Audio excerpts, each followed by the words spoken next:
ଏମିତି ନାଜ ମାଡୁଛି। ଏଇଟା ହେଲା ଜଡି ବୁଟି ତେଲ ତିଆରି ହଉଛି।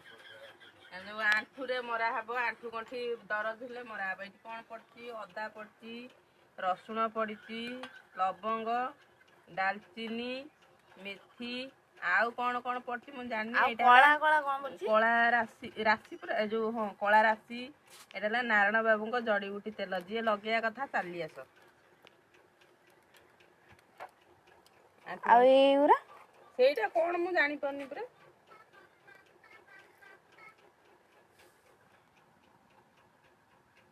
ଆଉ କଣ କରିବ? ଆକୁ ତେଲ ଦିଆ ହେଇକିରି ଫୁଟା ହବ। ସୋରିଷ ତେଲ ଦିଆ ହେଇକି ଫୁଟା ହବ। ତାପରେ ଏଇଟା ଫୁଟିଗଲା ପରେ ଭଲସେ କଡା ହେଇଗଲା ପରେ ତା ତେଲଟା ଲଗା ହବ ଗୋଡରେ ଅଣ୍ଟାରେ।